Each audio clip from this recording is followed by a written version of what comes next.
দীপ্ত সন্ধ্যা সংবাদে আমন্ত্রণ জানাচ্ছি আমি তারান্নুম জুথি। শুরুতেই জানাবো সংবাদ শিরোনাম। ভাঙ্গা উপজেলার দুটি ইউনিয়ন ফরিদপুর ৪ আসনে ফিরিয়ে দেওয়ার প্রশ্নে হাইকোর্টের রুল। গাজায় ইসরায়েলি হামলায় ৩ সাংবাদিক সহ আরও ৫১ জন নিহত, অনাহারে ৩ জনের মৃত্যু। এশিয়া কাপে আজ আফগানিস্তানের মুখোমুখি হবে বাংলাদেশ। ম্যাচ শুরু রাত ৮:৩০টায়।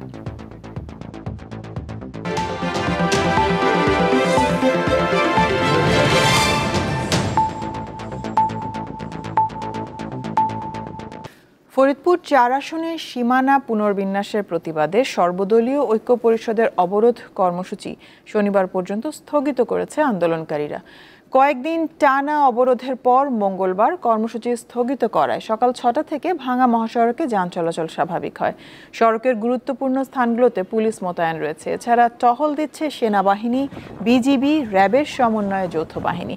অবরোধ না থাকায় রাজধানী ঢাকার সাথে দক্ষিণাঞ্চলের সড়ক ও রেল যোগাযোগ ব্যবস্থা স্বাভাবিক রয়েছে। তবে সহিংসতার পর থমথমে অবস্থা বিরাজ করছে। এদিকে ফরিদপুর ৪ সংসদীয় আসনের ভাঙ্গা উপজেলা থেকে আলগী এবং হামিরদী ইউনিয়ন দুটিকে ফরিদপুর ২ আসনের নগরকান্দা উপজেলার সঙ্গে যুক্ত করে নির্বাচন কমিশনের প্রকাশিত প্রজ্ঞাপন কেন অবৈধ হবে না তা জানতে চেয়ে রুল জারি করেছে হাইকোর্ট। নির্বাচন কমিশন সহ সংশ্লিষ্টদের আগামী ১০ দিনের মধ্যে রুলের জবাব দিতে বলা হয়েছে। বাগেরহাটে ৪টি সংসদীয় আসন বহাল রাখার দাবিতে বিক্ষোভ মিছিল, অবস্থান ও নির্বাচন অফিস ঘেরাও কর্মসূচি পালন করেছে সর্বদলীয় সম্মিলিত কমিটি। সকাল ৯টা থেকে দুপুর ১টা পর্যন্ত এই কর্মসূচি পালিত হয়। অবস্থান কর্মসূচিকে কেন্দ্র করে জেলার সকল নির্বাচন অফিসে নেওয়া হয় কড়া নিরাপত্তা ব্যবস্থা। মহাসড়কগুলোতে সেনাবাহিনী ও পুলিশের পাশাপাশি আইনশৃঙ্খলা রক্ষাকারী বাহিনীর সদস্যদের টহল দিতে দেখা গেছে। ঘোষিত কর্মসূচি অনুযায়ী আগামীকাল সকাল ৯টা থেকে দুপুর ১টা পর্যন্ত জেলা নির্বাচন অফিস সহ ৯টি উপজেলার সব নির্বাচন অফিসের সামনে অবস্থান কর্মসূচি, বিক্ষোভ মিছিল এবং গণস্বাক্ষর অনুষ্ঠিত হবে। এছাড়া শারদীয় দুর্গোৎসবের পর সর্বদলীয় সম্মিলিত কমিটির নেতৃবৃন্দের সঙ্গে আলোচনা করে অনশন কর্মসূচির ঘোষণা দেওয়া হবে বলে জানিয়েছেন সর্বদলীয় সম্মিলিত কমিটির কো-কনভেনর ও জেলা বিএনপির সাবেক সভাপতি এম.এ. সালাম।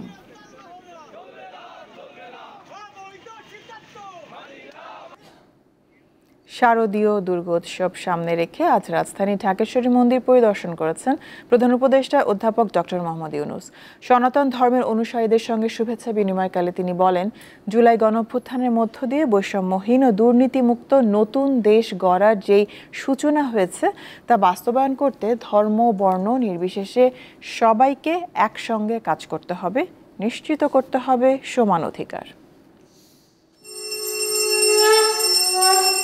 এবার দুর্গাপূজার সময় জাতিসংঘ সাধারণ পরিষদের অধিবেশন থাকায় আগেভাগেই ঢাকেশ্বরী জাতীয় মন্দির পরিদর্শনে এলেন প্রধান উপদেষ্টা অধ্যাপক ডক্টর মোহাম্মদ ইউনূস। তিনি বাঙালি সনাতন ধর্মের অনুসারীদের সবচেয়ে বড় ধর্মীয় উৎসবের প্রস্তুতির বিষয়ে খোঁজ খবর নেন। এবার বোধহয় এই আনন্দ থেকে আমাকে সবাই বঞ্চিত করে ফেলবে, আমি নাছোড়বান্দা। প্রধান উপদেষ্টা বলেন, ধর্ম বর্ণ নির্বিশেষে রাষ্ট্রের কোনো নাগরিকের প্রতি বৈষম্য বা কাউকে বঞ্চিত করার অধিকার কারোর নেই। আমরা যে নতুন বাংলাদেশের কথা বলছি তার মধ্যে এটা সবচেয়ে গুরুত্বপূর্ণ বিষয় যে সবাইকে সব নাগরিক অধিকার নিশ্চিত করা, সেটা যেন আমরা করতে পারি। দুর্গাপূজার কাঠামোর মধ্যে দেশ ও জাতির ঐক্যের বিষয় রয়েছে বলে উল্লেখ করেন অন্তর্বর্তী সরকারের প্রধান নির্বাহী।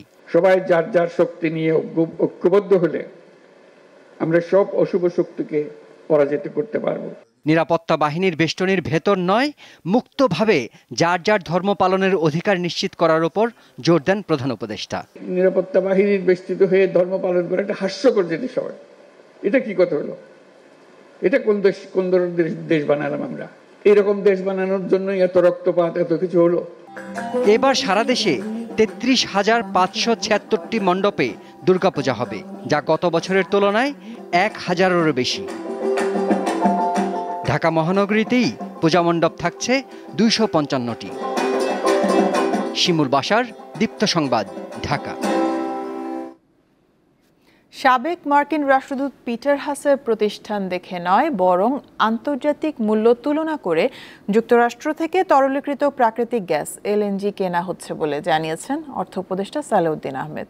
দুপুরে সরকারি ক্রয় সংক্রান্ত উপদেষ্টা কমিটির বৈঠক শেষে তিনি বলেন, যুক্তরাষ্ট্র, চীন, কাতার, সৌদি আরব যে দেশই হোক দাম তুলনা করে এলএনজি কেনা হবে।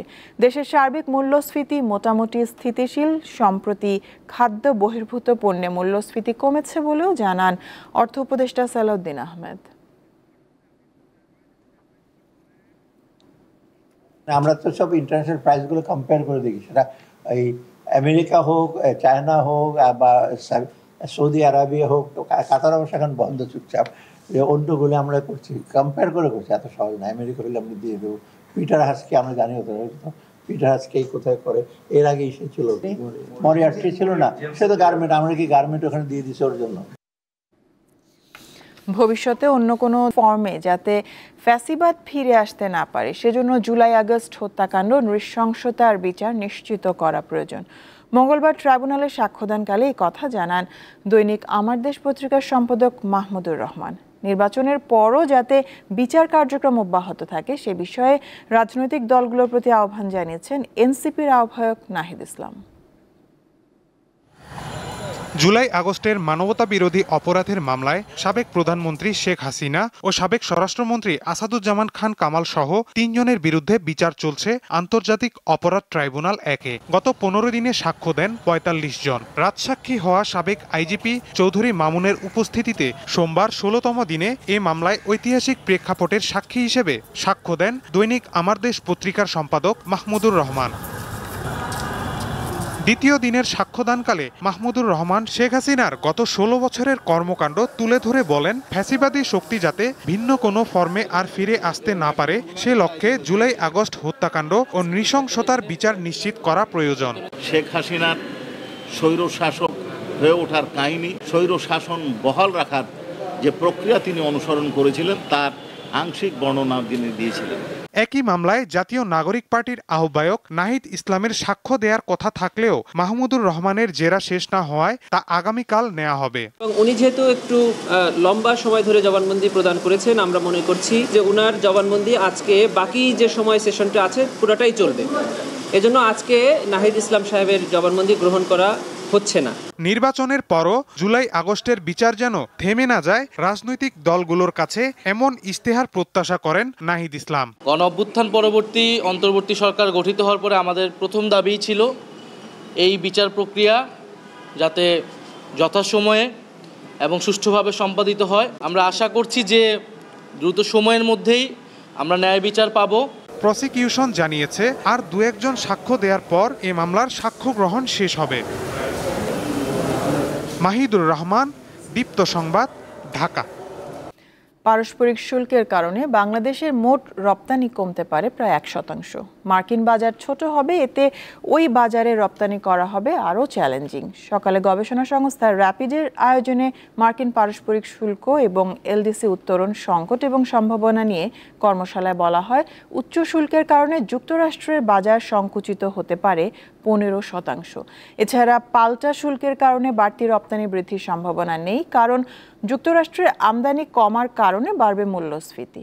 সবচেয়ে বড় শঙ্কা, ট্রাম্প প্রশাসনের কোনো সিদ্ধান্তই টেকসই না। শুল্ক হারের স্থায়িত্ব নিয়েও আছে শঙ্কা। বক্তারা জানান, উচ্চ শুল্কের কারণে পোশাক খাতেও প্রভাব পড়বে।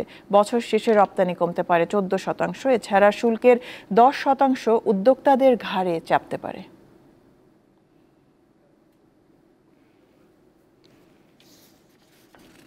দেশের সব প্রাথমিক বিদ্যালয়ে গানের শিক্ষক নিয়োগের প্রজ্ঞাপন বাতিল করে বাধ্যতামূলক ধর্মীয় শিক্ষক নিয়োগের দাবি জানিয়েছেন বিভিন্ন ইসলামী দল ও ওলামা সংগঠনের শীর্ষ নেতারা। মঙ্গলবার ডিপ্লোমা ইঞ্জিনিয়ার্স ইনস্টিটিউটে এক সেমিনারে এই দাবি জানানো হয়। জাতীয় ওলামা মাশায়েখ আইম্মা পরিষদের আয়োজনে বিভিন্ন ইসলামী দল ও ওলামা সংগঠনের শীর্ষ নেতারা এতে অংশ নেন। বক্তারা বলেন, ভবিষ্যৎ প্রজন্মকে ইসলাম বিদ্বেষী করার জন্য ষড়যন্ত্র চলছে। ইসলামপন্থীরা ক্ষমতায় এলে শিক্ষা মন্ত্রণালয়ে আমূল পরিবর্তন আনা হবে। সেমিনারে ঘোষণা করা হয়, আগামী শুক্রবার জুমার নামাজের পর রাজধানীর বায়তুল মোকাররম মসজিদের উত্তর গেটে ওলামা মাশায়েখদের উদ্যোগে বিক্ষোভ সমাবেশ অনুষ্ঠিত হবে। ছোটবেলায় আমরা যখন পড়ছিলাম তখন হিন্দুদের শিক্ষক ছিল, আবার মুসলমানদের বাচ্চাদেরকে শিক্ষা দেওয়ার জন্য শিক্ষক ছিল, আমরা পড়েছি, আমরা দেখেছি। কিন্তু আপনি গানের শিক্ষক নিয়োগ দিবেন, কি শিক্ষা, কি করতে চান? প্রাথমিক শিক্ষায় আমাদের ধর্মীয় শিক্ষক নিয়োগ দিতে হবে। এরা যদি আপনারা ব্যতিক্রম করেন তাহলে আমাদের বাংলাদেশের জনগণ ইসলাম প্রেমিক, ধর্মপ্রেমিক সবাইকে রাস্তা জানাতে বাধ্য। রংপুরের পীরগাছায় সান্তাহার থেকে ছেড়ে যাওয়া লালমনিরহাটগামী 21 আপ পদ্মরাগ কমিউটার ট্রেনের 5টি বগি লাইনচ্যুত হয়েছে। দুপুর 12:30টার দিকে পীরগাছা রেল স্টেশন এলাকায় এই দুর্ঘটনা ঘটে। আপ এবং ডাউন লাইনে ঢাকা লালমনিরহাট, ঢাকা রংপুর ও ঢাকা দিনাজপুর রুটে ট্রেন চলাচল সম্পূর্ণ বন্ধ হয়ে গেছে। এতে সারা দেশের সঙ্গে উত্তরাঞ্চলের রেল যোগাযোগ কার্যত বিচ্ছিন্ন হয়ে পড়েছে। লাইনচ্যুত বগি অপসারণ ও ক্ষতিগ্রস্ত লাইন মেরামতে কয়েক ঘন্টা সময় লাগতে পারে বলে জানিয়েছে সংশ্লিষ্টরা। ইসরায়েলি হামলায় গাজায় 3 সাংবাদিক সহ আরও অন্তত 51 জন নিহত হয়েছেন, যার মধ্যে 6 বছরের যমজ সহোদরও রয়েছে। এছাড়া অনাহারে আরও অন্তত 3 জনের মৃত্যু হয়েছে। এ নিয়ে অনাহার ও অপুষ্টিতে 125 শিশুসহ প্রাণ গেছে 425 জনের। আল জাজিরার প্রতিবেদনে বলা হয়, খান ইউনিসে গুলি করে অন্তত 5 ত্রাণ প্রত্যাশীকে হত্যা করে আইডিএফ। আর গাজা সিটিতে ইসরায়েলি হামলায় নিহত হন 3 জন ফিলিস্তিনি সাংবাদিক। এ নিয়ে প্রায় 2 বছরে 278 সাংবাদিক প্রাণ হারিয়েছে বলে জানিয়েছে আল জাজিরা। এদিন গাজা সিটিতে আরেকটি বহুতল ভবন গুঁড়িয়ে দিয়েছে ইসরায়েল। অধিকৃত পশ্চিম তীরেও অভিযান চালাচ্ছে তেল আবিব। অস্কার জয়ী পরিচালক বাসেল আদ্রার খোঁজে তার বাড়িতে তল্লাশি করেছে ইসরায়েলি সেনারা। কাতারে হামলার পর ইসরায়েল ইস্যুতে সোমবার দেশটির রাজধানী দোহায় আরব ও মুসলিম দেশগুলোর শীর্ষ নেতারা জরুরি বৈঠক করেছেন। তারা ইসরায়েলের সঙ্গে সম্পর্ক পুনর্বিবেচনার আহ্বান জানান। আরব লীগ ও ইসলামী সহযোগিতার সংস্থা OICর এই যৌথ বৈঠকে অন্তত 7টি দেশ অংশ নেয়। এক যৌথ বিবৃতিতে বলা হয়, ফিলিস্তিনিদের বিরুদ্ধে ইসরায়েলের চলমান কার্যক্রম রোধে সব ধরনের আইনি ও কার্যকর পদক্ষেপ গ্রহণ করতে সব দেশের প্রতি আহ্বান জানানো হয়। এছাড়া ইসরায়েলের সঙ্গে কূটনৈতিক ও অর্থনৈতিক সম্পর্ক পুনর্বিবেচনা করা এবং দেশটির বিরুদ্ধে আইনি প্রক্রিয়ার ইঙ্গিত দেন তারা। ইসরায়েল সফরে থাকা মার্কিন পররাষ্ট্রমন্ত্রী মার্কো রুবিও মঙ্গলবার কাতার সফরে যাচ্ছেন। এর আগে জেরুজালেমে রুবিও বলেন, ইসরায়েলের হামাস নির্মূলের লক্ষ্য পূরণে যুক্তরাষ্ট্রের দৃঢ় সমর্থন অব্যাহত থাকবে।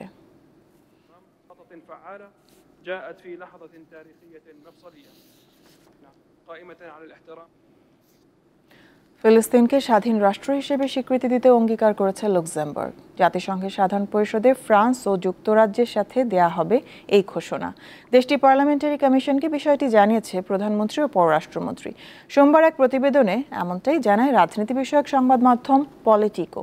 এর আগে জাতিসংঘের সাধারণ পরিষদের অধিবেশনে ফিলিস্তিনকে স্বীকৃতি দেওয়ার ঘোষণা দেয় ফ্রান্স, বেলজিয়াম ও যুক্তরাজ্য সহ বেশ কয়েকটি ইউরোপীয় দেশ। বর্তমানে অন্তত 147টি দেশ ফিলিস্তিনকে স্বাধীন রাষ্ট্র হিসেবে স্বীকৃতি দিয়েছে, যা পুরো বিশ্বের 75%। যদিও এত সমর্থন থামাতে পারছে না গাজার গণহত্যা। এশিয়া কাপের সুপার 4-এ ওঠার মিশনে আজ আফগানিস্তানের মুখোমুখি হবে বাংলাদেশ। আবুধাবিতে ম্যাচ শুরু হবে রাত 8:30টায়। এশিয়া কাপ জয়ের স্বপ্ন নিয়ে মরুর দেশে পাড়ি দিয়েছে বাংলাদেশ। গ্রুপ পর্বে প্রথম ম্যাচে জয়ের পর দ্বিতীয় ম্যাচে লিটন জ্যাকেটদের ছিল ছন্নছাড়া পারফরম্যান্স। শ্রীলঙ্কার বিপক্ষে বাজেভাবে হেরে জটিল সমীকরণের মার প্যাচে পড়েছে টাইগাররা। গ্রুপ পর্বের শেষ ম্যাচে আফগানিস্তানের বিপক্ষে জয় পেলেও তাকিয়ে থাকতে হবে আফগান শ্রীলঙ্কা ম্যাচের দিকে। সবশেষ ম্যাচে ব্যাটিং ব্যর্থতার পাশাপাশি টাইগারদের বিপক্ষে আফগানিস্তানের বোলিং সক্ষমতা হতে পারে দুশ্চিন্তার কারণ। আফগানদের বিপক্ষে টাইগারদের সাম্প্রতিক চিত্রটাও সুবিধাজনক না। 2024 টি-20 বিশ্বকাপে বাংলাদেশকে হারিয়ে সেমিফাইনালে খেলে আফগানরা।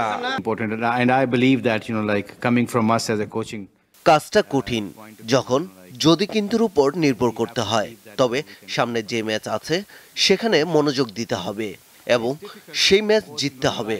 অবশ্যই তাদেরকে সেই বিশ্বাস রাখতে হবে।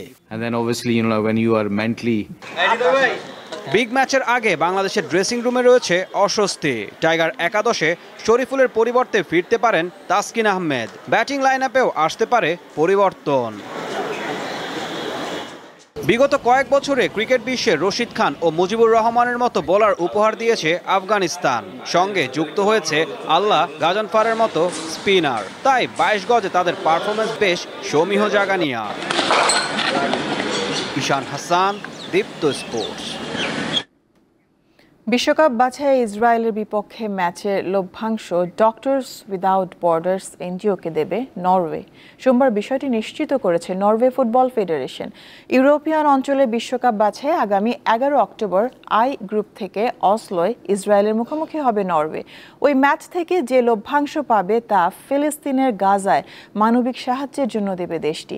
1999 সালে শান্তিতে নোবেলজয়ী সংস্থা ডক্টরস উইদাউট বর্ডার্স যুদ্ধ, প্রাকৃতিক বিপর্যয় ও মহামারীতে ক্ষতিগ্রস্ত এমন 70টি দেশে জরুরি চিকিৎসা সেবা প্রদান করে। নরওয়ের এমন সিদ্ধান্তের পর দেশটির অন্যতম বড় একটি বিনিয়োগ প্রতিষ্ঠান গাজায় $3,05,000 সাহায্যের সিদ্ধান্ত নিয়েছে। এই সাথে শেষ করব দীপ্ত সংবাদ শিরোনামগুলো জানাবো আরো একবার। ভাঙ্গা উপজেলার 2টি ইউনিয়ন ফরিদপুর 4 আসনে ফিরিয়ে দেওয়ার প্রশ্নে হাইকোর্টের রুল। গাজায় ইসরায়েলি হামলায় 3 সাংবাদিক সহ আরও 51 জন নিহত, অনাহারে 3 জনের মৃত্যু। এশিয়া কাপে আজ আফগানিস্তানের মুখোমুখি হবে বাংলাদেশ। ম্যাচ শুরু রাত 8:30টায়।